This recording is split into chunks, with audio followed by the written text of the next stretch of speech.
I have drawn four major lessons from the recent crisis. One is the lesson that we can never leave a market to do the self-regulating work on its own. We can never leave market to be self-regulating. We have seen the results of self-regulating markets at our great cost. It has become very ineffectual. It has not always resulted even in the most efficient allocation of resources.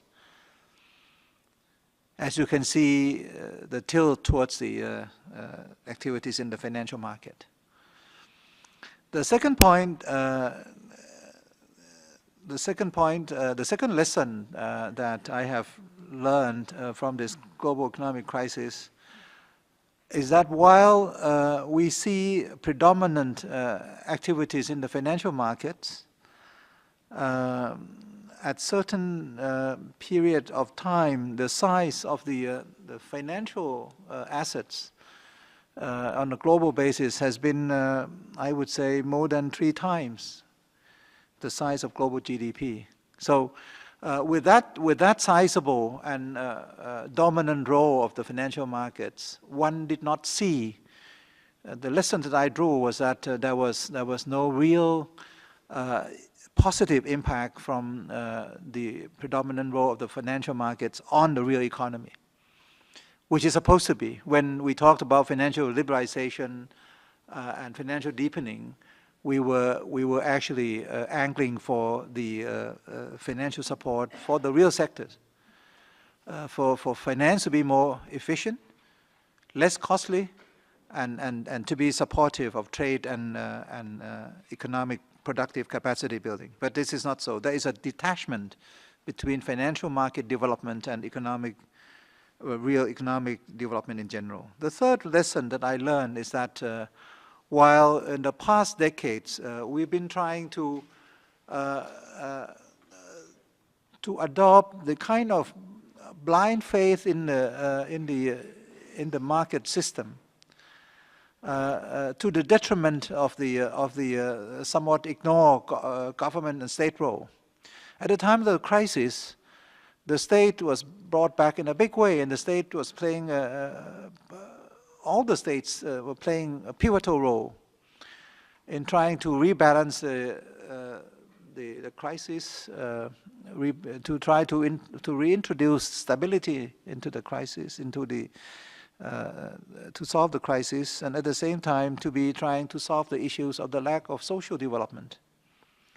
So the lesson that I have learned, and this is a lesson that UNCTAD has been always trying to establish, that while we are saying that market mechanism could be efficient for certain products, not for all products, we should not forget the role of the states in balancing with the market mechanism, and particularly in trying to help in redistributive policies, to even out the inequalities, to do the social protection, to strengthen participatory politics so that there would be more freedom, and freedom would lead to more competitiveness of the economies and more economic rational. Number 4, the fourth lesson that we have learned is that this is really an interdependent world. It's more interdependent than we would have believed, in that with this crisis originating in the subprime mortgages markets in the United States, it has actually spread throughout the whole world. And now still pockets of the world that are still going through the process of recovering from this crisis. And at the same time, while there is this kind of contagion going on, no one is left untainted. It's to find a way back, to where we used to be with our prosperity. We have to also make use of the interdependent world by having also the global kind of global governance, interdependent, inclusive governance that can help to bring back stability and establish sustainable recovery. Coming out of these 4 lessons are some of the issues and trends that we have seen that have not always been very helpful in dealing with the issues of growth and equity and inclusive growth and sustainable growth. One is the trend of financialization. This has been an area in which I thought UNCTAD was preeminent in putting our fingers on this financialization issue, and has actually brought to the attention of the global community. In the beginning, it was not really accepted, but now, as one can see how much financializations of the commodities market, asset market around the world, the kind of accumulation of imbalances and debts, one can see why we had to emphasize the issue of financialization. And financialization in itself would have actually not been actually so detrimental without the kind of speculation of financial speculation that has accompanied this financialization process. So financialization has been fed with the financial liberalization policies recommended to us by the Bretton Woods institutions and also by the capital account openness. This has led to the major crisis in Asia in 1997, 1998. And here we are seeing again the issues of financialization not really being dealt with in the way that we would like to see in terms of some financial reform. So here is a trend that I raised in this report, that financialization or finance-led globalization, with all the deepening and liberalization, actually have not brought the kind of productive capacity build up that we would like to see to generate more employment, but has only created some employment in the financial sectors, but a lot of distortive impacts on the global economy. The second trend that we keep on working and is now becoming something that I hope that it will be part of the way we are looking at the new perspective of development-led globalization, is the how to avoid the debt-driven growth. Growth has been driven by debt, because in all this crises that we have seen, they're all mainly driven by excessive debt accumulation, either in the private sector or in the public sectors.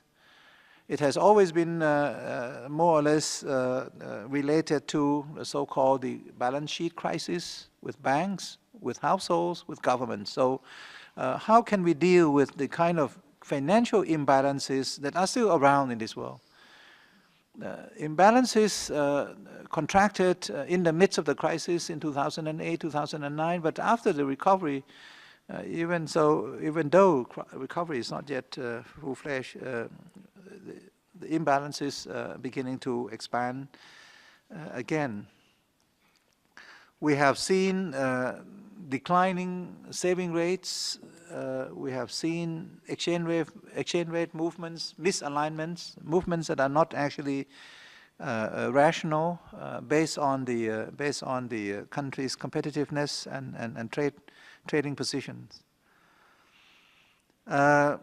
We have seen the average debt to GDP rates for advanced countries going up from acceptable level of 50% in 1995 to over 300% now.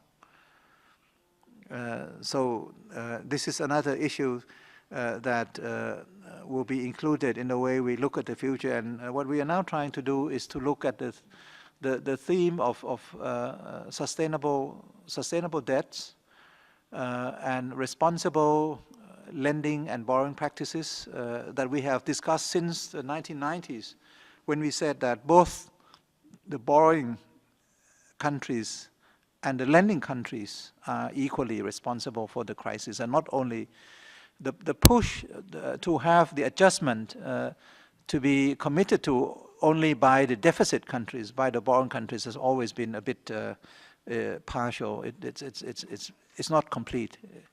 It's not the correct way to approach. We always believe that to deal with the debt-driven growth issues, we need to deal with both sides of the sustainable debt issues, both lenders and borrowers. The third trend that, of course, we now have to cope with is that we're seeing small economic business cycles, shocks, crises, recurring with frequencies that we have not seen before. There has been more swings, rapid swings in asset prices, property values, exchange rates, that has led to various economic shocks and crises around the world. So these are things we have to deal with in the light with the lessons we have learned, and these are some of the consequences. I would like to conclude by saying that, I mean, the report deals with many detailed issues in trade, investment, commodities, and other things. But let me conclude by going towards the end of the report, when I try to come up with some what we call the new development consensus.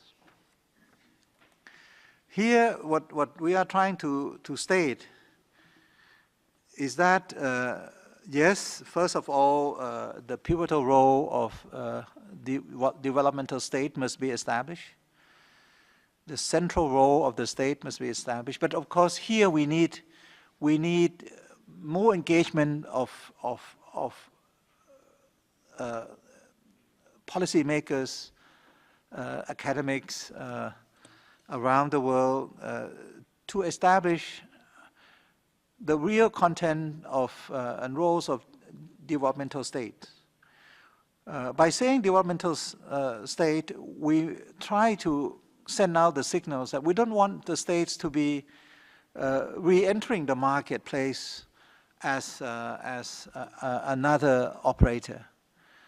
We want the states to be helpful to the markets, to help in giving markets directions that can be helpful to solve some of the economic and social issues.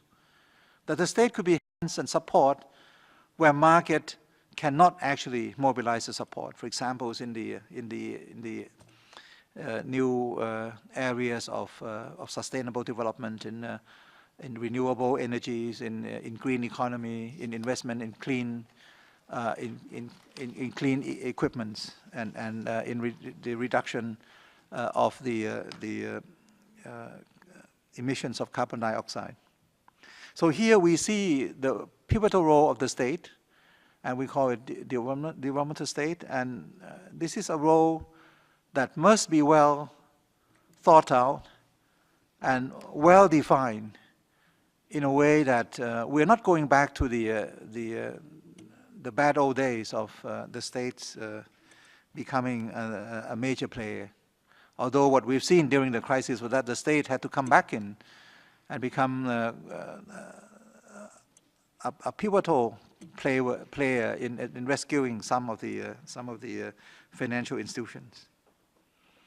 But the state must be able to map out balanced growth that must be maintained with a larger and increasing degree of equality.